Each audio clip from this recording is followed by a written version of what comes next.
Você acompanhou Conhecer para Viver.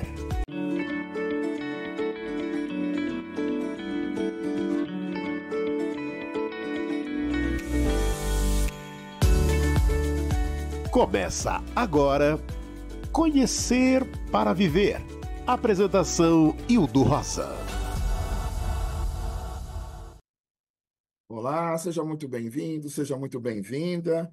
Eu sou Hildo Rosa, esse é o nosso programa Conhecer para Viver, uma satisfação imensa, a oportunidade que nós temos aqui, renovada nessa manhã de sexta-feira, de novamente nos encontrarmos para podermos refletir sobre um outro tema que possa nos ajudar a encontrarmos em nós mesmos aquilo que temos, aquilo que trazemos de melhor.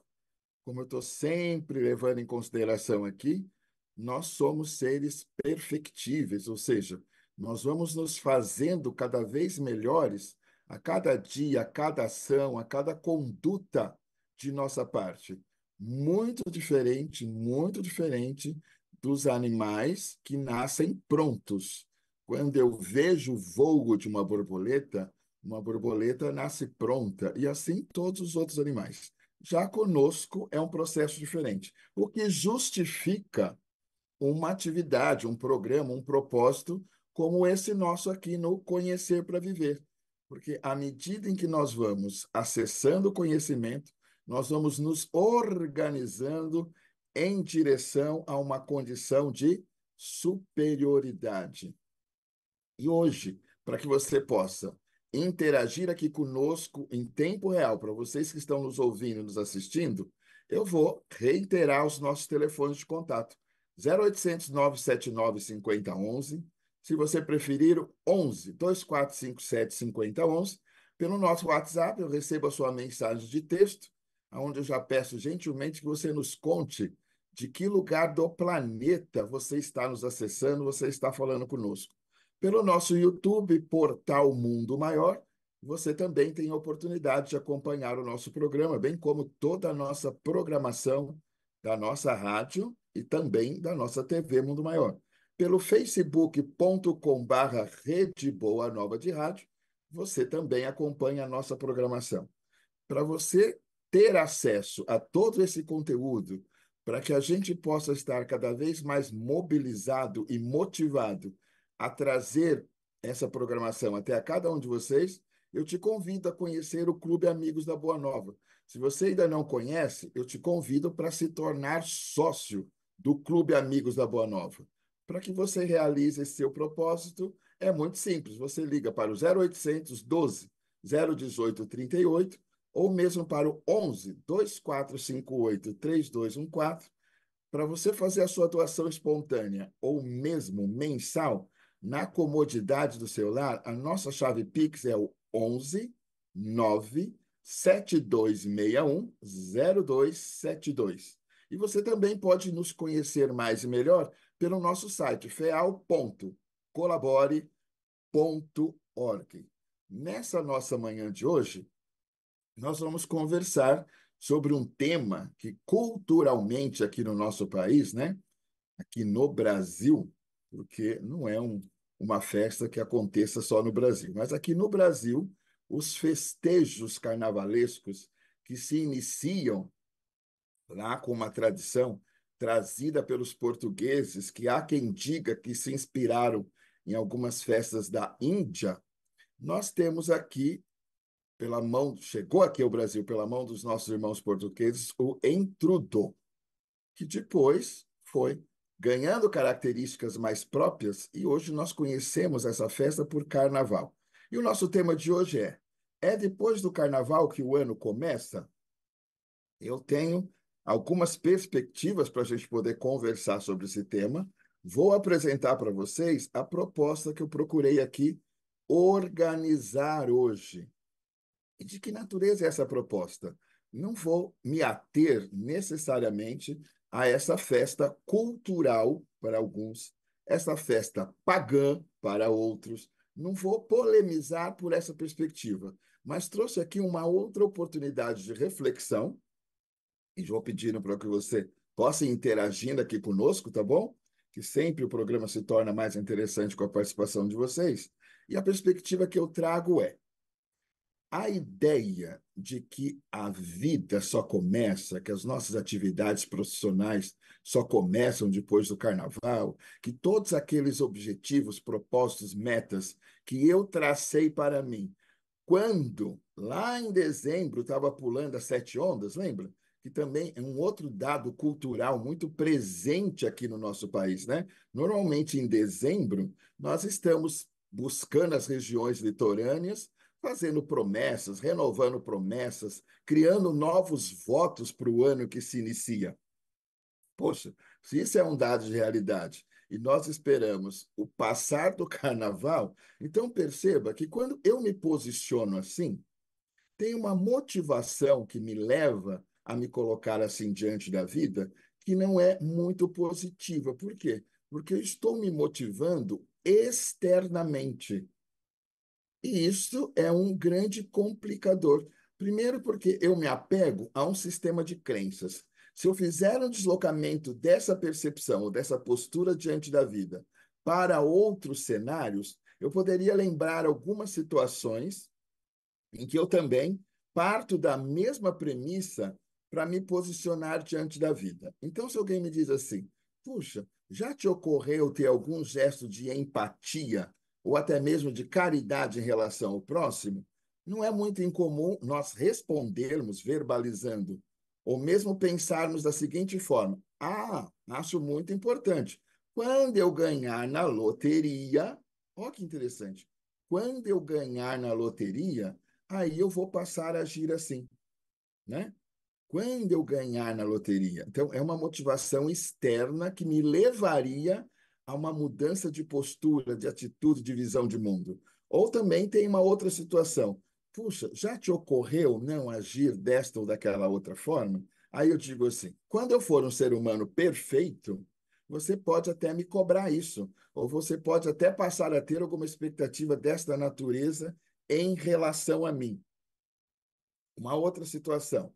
Eu não faço alguma determinada coisa correta, né, que me mobilizasse movido por valores, princípios e uma retidão de postura e de caráter, porque eu fico pensando, ah, mas qual o sentido de eu viver assim, agir assim, se o outro não vai me valorizar? De novo, sem a validação do outro, sem a motivação do outro, eu não encontro sentido, ou eu não me motivo, agora sim, ó, de dentro para fora.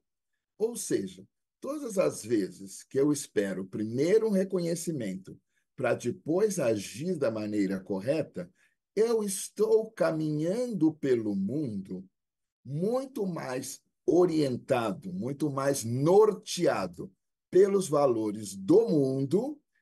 E aí nós vamos lembrar uma passagem muito interessante do nosso Evangelho. Lembra quando se diz assim: dai a César o que é de César e a Deus o que é de Deus? É nessa perspectiva. O que que representa, o que que significa isso? Bom, se você primeiro precisa ser reconhecido no mundo, e essa fala acontece quando Jesus é colocado ali pelos cobradores de impostos no que hoje nós chamaríamos de uma saia justa, né? Ele é tensionado, ele é pressionado pelos cobradores de impostos, porque, a depender do que ele viesse a responder, ele poderia até mesmo perder a vida ali mesmo, ser condenado uma espécie de heresia contra o rei. E Jesus muito sabiamente responde: qual é a imagem cunhada nesta moeda? E os circunstantes ali do entorno dizem, de César.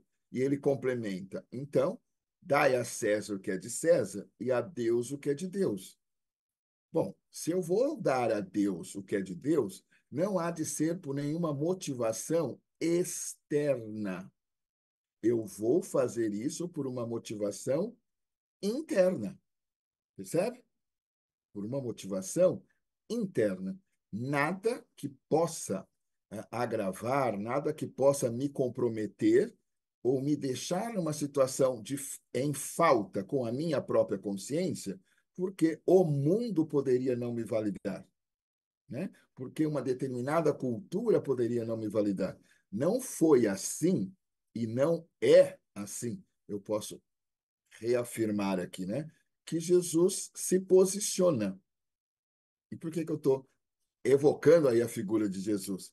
Porque, como todos nós estamos aqui num processo de aprendizado, sem modelos, sem referências, não há possibilidade de nós conseguirmos nos orientar por uma perspectiva mais positiva, mais adequada, mais correta. As nossas gerações presentes, as nossas gerações atuais, carecem por demais do quê? De modelos, né? Por quê? Porque são modelos muito alicerçados onde? Modelos muito alicerçados numa demanda temporária. Sabe a coisa da moda? Então, vamos imaginar que eu, Hildo, tome uma determinação e vá seguir o influencer X. E não vai aqui uma crítica, gente, a pessoas, porque não me cabe. Eu estou refletindo junto com vocês condutas, valores, visões de mundo. Eu não estou aqui discutindo pessoas, né? Porque quando a gente discute pessoas, a gente dá notícias mais de nós mesmos do que do outro. Quando nós discutimos ideias, aí nós damos notícias de nós, das nossas intenções, enfim, em prol de auxiliar a nós mesmos e ao nosso próximo. Então, aqui é o nosso propósito. Nessa perspectiva, então, eu vou seguir o que propõe um influencer tal. Não há problema nenhum. A minha questão é, se você seguir o que essa pessoa está te indicando, isso será um elemento que vai te motivar pela sua vida inteira. O que que significa isso? O que é que significa isso? Motivar-se pela sua vida inteira. Todos os dias da sua vida, ao despertar pela manhã e ao se organizar para sair da cama, estas 24 horas esse dia vão continuar fazendo sentido para você? Ou assim que aquela moda passar, o sentido por inteiro da sua vida se perde? Muitos de nós, hoje, nos motivamos a partir dessa perspectiva. Aí, no que aquele ídolo, o Evangelho fala no ídolo de barro, né? No que esse ídolo cai, muitos de nós, ou muitos dos nossos jovens, se perdem completamente. Se era aquela referência dele, e essa referência perde força, é trocada, é substituída por uma outra, o sentido da vida dele se perde. Então, nos motivarmos por qualquer modelo externo, ele não é muito interessante, ele é de alto risco, exatamente por essa flutuação. Vamos começar a trazer aqui a participação de cada um de vocês. A Eliane Strodo fala conosco aqui da cidade de São Paulo. Agradeço, a Eliane está sempre aqui conosco. A Simone Dia, bom dia, querido Wildo e equipe, abraço a todos. E a Simone conversa conosco da cidade de Suzano. Ah, como está a transmissão para vocês? Então, nossos ouvintes estão querendo saber. Nós tivemos um problema com o nosso satélite na semana que passou. Vamos refazer aquele programa. Eu tive a oportunidade de receber a Yasmin e a mãe dela, Fernanda. Então, já estou aqui assumindo com vocês publicamente um compromisso, e a produção já alinhou comigo isso. Nós vamos refazer aquele programa que foi maravilhoso. A Sueli Preto, bom dia a todos, bom final de semana. Ela conversa conosco da cidade de Guarulhos. Essas mensagens chegaram para nós pelo portal Mundo Maior e pelo nosso Facebook, na Maria do Carmo Batista Gouveia. Maria do Carmo nos escreve, nos felicitando aqui pelo nosso trabalho. Agradeço demais a participação de vocês. Então, vamos lá. Então, eu vinha dizendo, se a sua motivação é externa, se você escolhe uma referência, que eu estou usando a imagem aqui bem atual de um influencer, e essa referência se perde, ou perde a dimensão de força por alguma razão, eu diria para você assim, o que isso passa a representar para você, né? O que isso no que isso se constitui para você? Numa perda de sentido. Gente, pode parecer pouco o que nós estamos procurando refletir aqui, mas isso é extremamente impactante, né? Primeiro, Porque nenhum de nós se desenvolve sem um modelo, nenhum de nós, né? Nenhum de nós caminha sem uma referência, não é? E se essa referência se dilui na tua frente, então veja, nós estamos aí lidando com uma dramaticidade, um drama existencial. E qual é esse drama existencial? No nosso evangelho, nós temos uma reflexão ali bem interessante, que às vezes nós passamos pelas nossas leituras, pelos nossos estudos, e eu não sei se necessariamente essas questões nos saltam aos olhos ou ganham para nós a dimensão que se faz necessária. Muitos de nós nos movemos a partir do desejo. Então, eu desejo ser igual a esse, eu desejo ser igual àquele, eu desejo ter o cargo, o status, o corpo, a profissão, o reconhecimento social que aquela pessoa tem. E enquanto eu fico buscando ou alimentando esse desejo, eu eu descuido da oportunidade de estar cuidando de mim, da minha alma, que é a única coisa que efetivamente eu posso fazer. Eu não posso fazer outra coisa, né? Nenhum de nós está aqui para fazer uma outra coisa que não seja cuidar de nós mesmos. E veja, o que significa cuidar de nós mesmos? Calma, ninguém aqui está defendendo a tese que nós precisamos nos tornar semideuses, que nós precisamos nos tornar anjos perfeitos. Não é isso. A questão aqui que nós estamos refletindo é para que qualquer expressão do divino possa se dar através de mim e através de cada um de vocês que estão aí me ouvindo agora, isso só vai poder acontecer a partir do momento que a gente vá construindo em nós mesmos a condição do humano, tá? Sem a gente construir a condição, perdão, do humano em nós, não há a menor possibilidade de nós expressarmos qualquer coisa que venha do divino. Mais ou menos assim. Você tem um piano de cauda, lindíssimo, no meio da sua sala. Imagina o hall da sua sala e um piano de caudas ali, perfeito colocado. Perfeito, porém não tanto. Ele não está afinado. Como que eu vou poder extrair a melhor música desse instrumento, que é de qualidade, de uma marca reconhecida, se ele não estiver afinado? O melhor músico não vai conseguir produzir a melhor música, porque o instrumento não está devidamente preparado. Então, se eu quero expressar o divino, mas não cuido da expressão, da condição do humano em mim, essa expressão do divino não vai acontecer. Posso aproximar nossa reflexão, ainda, que é o que eu gosto de fazer, né? Eu posso aproximar nossa reflexão ainda mais pertinho de nós. Em qual perspectiva?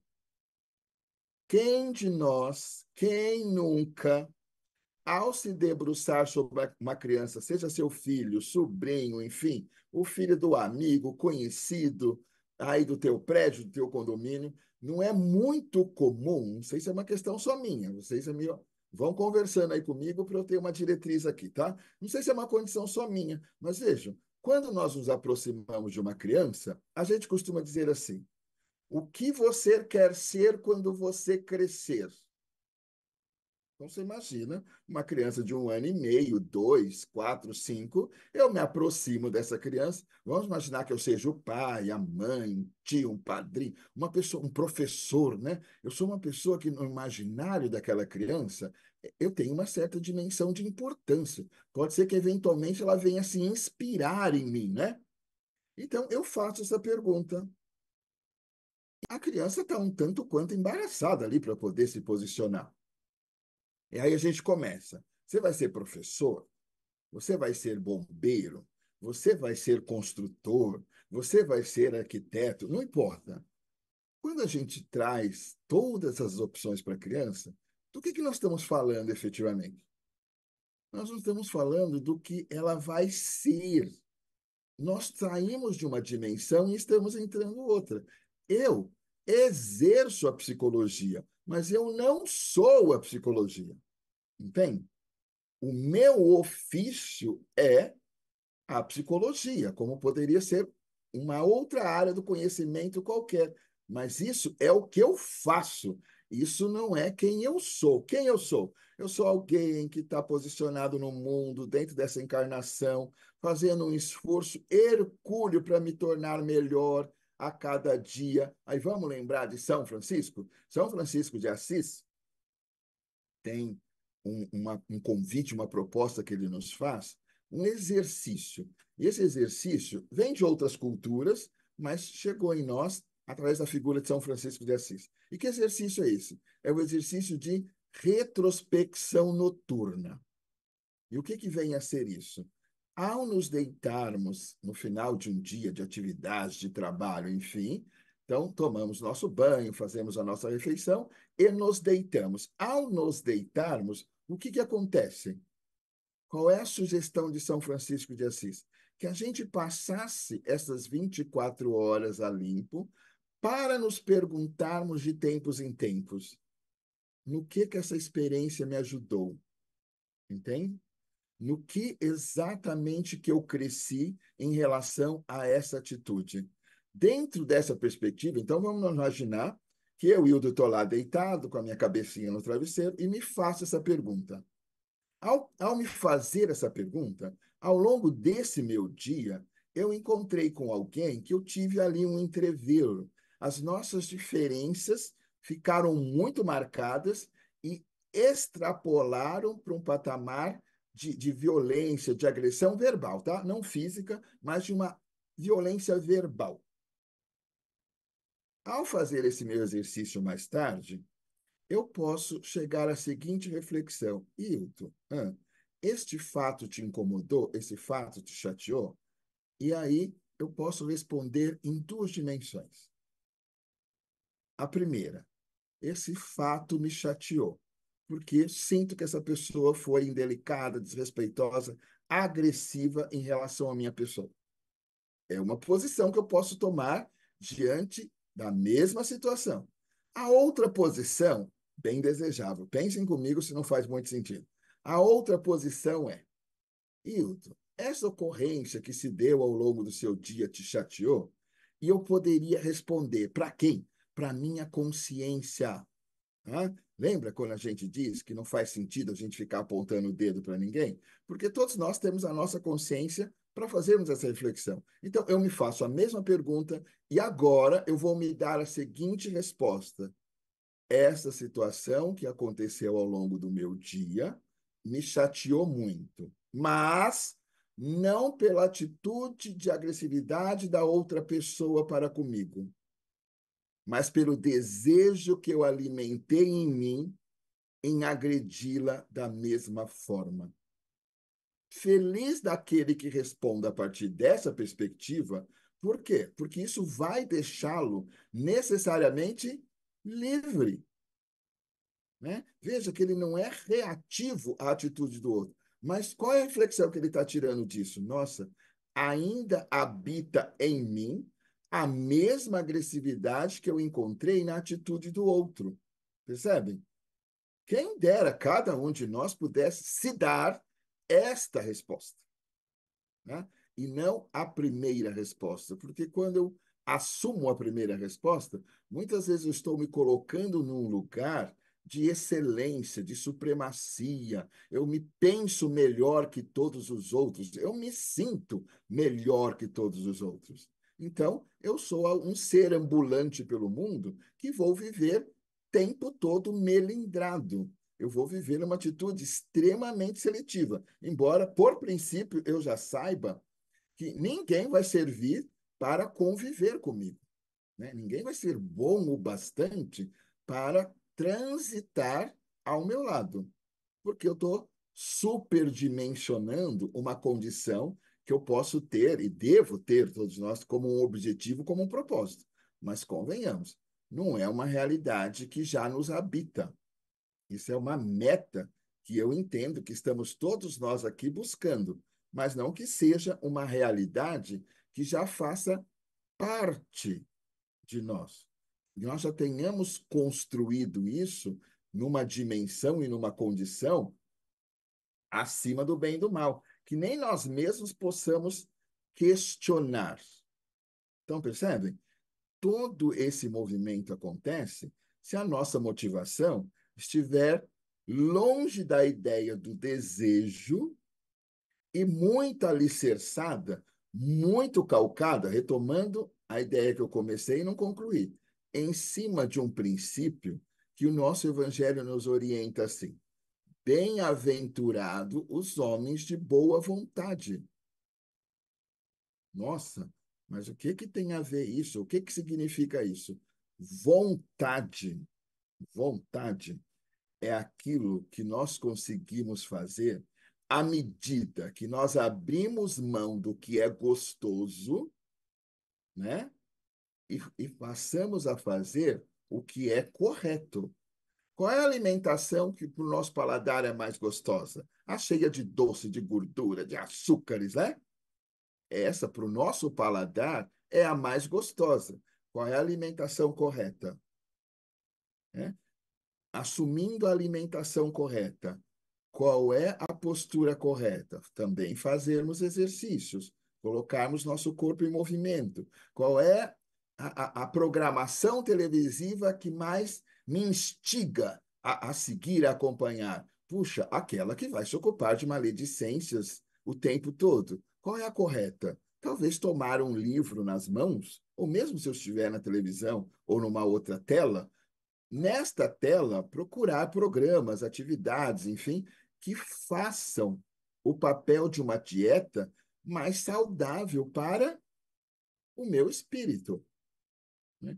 Eu tenho um ofício que, sem a comunicação, é inviável, é impraticável. Eu não tenho como trabalhar a partir do momento que a nossa comunicação vai se tornando mais rarefeita, mais pobre, mais cheia de likes, emojis, e a fala vai se perdendo, porque eu trabalho com a palavra, né? Então, se eu recebo um ok, um emoji, enfim, como é que eu faria meu trabalho? Então, para que eu faça o meu trabalho, eu preciso que as pessoas falem de si mesmas, da visão de mundo que elas têm. Se isso vai se limitando, vai se tornando mais difícil, né? Porque eu não tenho um campo de trabalho para atuar.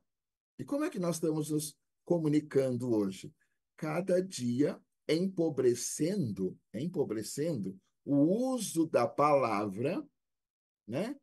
E assumindo símbolos que poderiam comunicar aquilo que nós desejamos. Aí a gente volta para onde? Para a nossa referência lá do Evangelho. No princípio era o Verbo.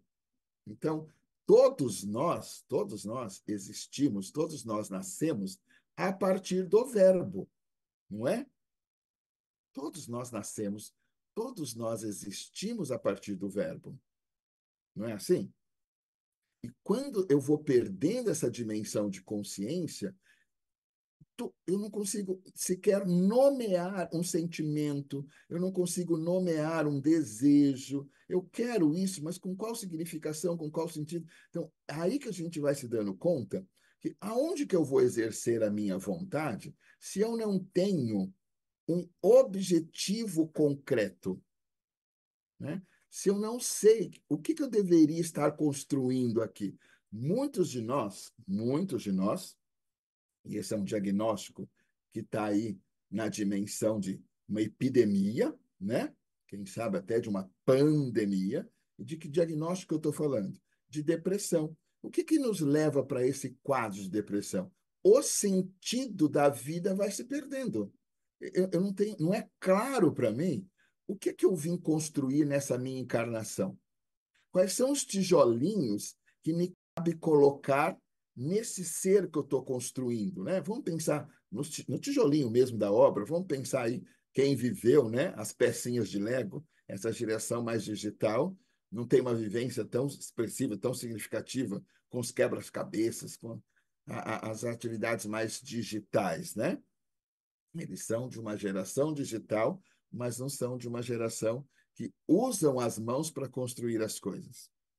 Então, quem viveu tem o Lego, tem o quebra-cabeça, tem as atividades de montar, desmontar, ou seja, quem viveu essa geração sabe como você vai fazendo para construir-se a partir desses tijolinhos. Quem não viveu e está muito virtualizado, né, para construir uma concretude na vida, é mais desafiador. Não é impossível. E a gente nunca vai estar aqui demonizando nada. Mas quando você tem um modelo real fazendo comparação com um modelo virtual, vou trazer aqui uma imagem que fez parte da minha infância, né? Minha adolescência lá. Então, nós tínhamos que entregar uma atividade escolar e você vai avançando, chega a um estágio que você ganha uma Hamilton. Para quem não sabe o que é uma Hamilton, é uma máquina de datilografar. Quem não sabe o que é isso, era algo que se assemelhava. A máquina de datilografar é praticamente o avô dos computadores de hoje, né? Então, nós sentávamos ali, colocávamos uma fita com tinta e datilografávamos o texto, o trabalho escolar. Gente, aquilo era muito rápido, muito simples, porque você tinha duas fontes, para aqueles que tinham mais dinheiro para comprar uma fita preta e vermelha também, então você põe o título em vermelho e o corpo do seu texto em preto, mas você terminava aquilo. Hoje, uma criança, um jovem, senta-se diante do computador, ele tem 3.000 opções de fontes. Depois ele tem todo o acervo do planeta de imagens que ele pode colocar, anexar ali ao trabalho que ele está fazendo. Hoje, ele pesquisa na Biblioteca dos Estados Unidos. Está ótimo a gente ter todos esses recursos ao nosso alcance, ao alcance de um clique, mas não está tudo muito virtualizado? Então, o fato de nós acessarmos muitos conhecimentos não significa que seja um fator que seja estruturante para o nosso ser, não é? Era muito mais simples, outra imagem da minha infância.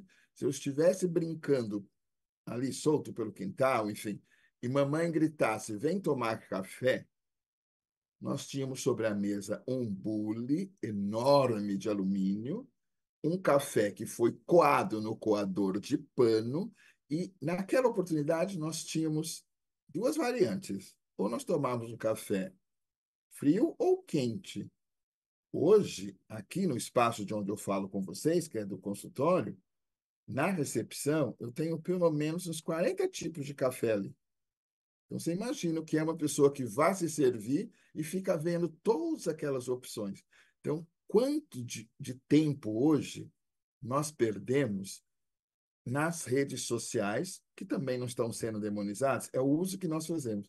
Passamos horas, dias, né, percorrendo, mas não necessariamente nos construindo. Por quê? Porque todo conhecimento vai ficando fora de nós. É como se ele nos varresse, mas se armazenasse na memória do seu celular, do seu computador. A memória já não está mais em nós, né? E qual que é o drama que isso gera? Quando você não tem memória, quando você não tem um passado, é difícil você sustentar ou manter os seus pés fincados no presente e praticamente impossível você se projetar no futuro. Então, era muito comum que, ao nos sentarmos na nossa infância, nós ouvíssemos histórias dos avós, dos tios mais velhos, que é a nossa própria história. Se eu for conversar com uma criança, com um jovem hoje, ele sabe a história de todos os personagens daquela série, daquele desenho, daquela atividade que mobiliza a atenção dele, não é? Mas provavelmente ele não tenha muito da história da própria família. Quem são os avós, da onde vieram, no que trabalharam, como construíram o patrimônio que hoje até esse neto pode desfrutar, entende? Então, se eu não tenho isso, gente, quando eu entro numa empresa, 2 meses depois eu não virei CEO, dono, ou não transformei a empresa inteira, vocês acreditam que eu posso começar a me sentir um fracassado? Porque eu acredito que as coisas de uma vida inteira são construídas em 8 semanas, entende? Então, isso nos impacta muito violentamente. E aí eu volto. Então, eu quero primeiro o prêmio, Olha a história do carnaval. Eu quero primeiro a festa, né? E depois o trabalho. Eu também não sei se eu estou muito comprometido com essa ideia do trabalho. E trabalho, gente, não fique você preso à ideia de categorizar o trabalho em status. Não importa a atividade que você esteja se dedicando exatamente agora. Se você é do corpo de limpeza do hospital onde você está agora, ou se você está todo paramentado dentro de um centro cirúrgico, dedicando o seu saber e o seu conhecimento para o processo de cura de alguém, estas duas dimensões estão contempladas na mesma dimensão de responsabilidade, tá? Esse pela higienização do ambiente, para que esse paciente, depois de 18 horas de cirurgia, não vá a óbito por infecção hospitalar, né? O cirurgião entregando ali todas as suas competências e o próprio paciente seguindo as orientações que lhe são passadas. A disciplina e a participação do paciente nesse processo. Então, veja, o cirurgião, o paciente e a equipe de limpeza, claro que eu estou pulando anestesista, enfermeiros, mas só para a gente ilustrar, né? Estão em pé de igualdade, senão o processo como um todo, que a gente poderia fechar na imagem de cura ou de uma alta, não se efetiva no padrão de excelência que deve ser, porque senão a gente fica desmerecendo a atividade que nós ocupamos, sonhando, ó, sonhando lá na dimensão do desejo. Ah, eu quero tal coisa. Tá bom. O que que você está fazendo hoje para atingir esse objetivo? Tá? Hoje, eu não estou depositando nenhum tijolinho que me leve à realização desse meu ideal, desse meu objetivo maior. Gente, lamento informar, não chega. Nem se você comprar um diploma. Porque ainda que você compre um diploma, você nunca vai poder dizer para sua consciência que você é um profissional daquela área, que você está deixando efetivamente para o mundo a sua contribuição naquela área do conhecimento. Ou seja, não funciona. Né? Ainda que você imite uma imagem para o mundo, para si mesmo não lhe é possível. Quero entrar aqui com outras participações muito importantes. Fernando Silva do Nascimento, nos desejando bom dia. Ele conversa conosco da cidade de Bauru, interior de São Paulo. Aparecida cita, bom dia, gratidão. E Aparecida diz que fala conosco de Concórdia, lá de Santa Catarina. Um abraço carinhoso para todos os nossos amigos e irmãos aí da região sul do Brasil, né? Então, vejam, gente, se a gente só olhar para a festa, e é importantíssimo que a gente comemore ao longo da vida, mas põe um peso na festa, desmerecendo a oportunidade do trabalho, e eu nem citei, mas vou aproveitar para citar, que uma das leis morais que está lá no livro dos Espíritos é a lei do trabalho, porque não é o que você faz o que importa, é quem você constrói a partir daquilo que você está fazendo, né? Talvez você já conheça aquela história de dois cidadãos que procuram por um sábio, um extremamente incomodado, a gente diria hoje estressado, e o sábio pergunta para ele qual é a questão que ele quer fazer. E ele volta para esse sábio e diz: por que que eu tenho essa condenação na minha vida de viver quebrando pedras? E o outro, o seu acompanhante, vira para o sábio e também se vale do direito dele de fazer o mesmo questionamento. E esse diz para o sábio: como eu faço para agradecer pela oportunidade de ter esse trabalho?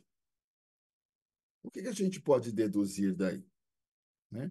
Para aquele que está revoltado com a sua atividade, ele não consegue ter o discernimento que aquele seu trabalho está ajudando na construção de uma catedral.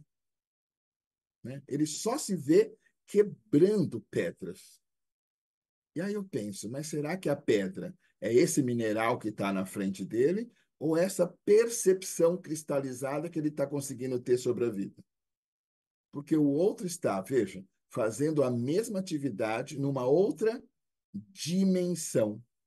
Poderia ser construir uma catedral, um hospital, o calçamento de uma rua. Mas veja, para ele faz sentido a contribuição que ele está trazendo para a melhora de si mesmo, porque ele traz uma expressão de gratidão, e para a melhora do mundo como um todo.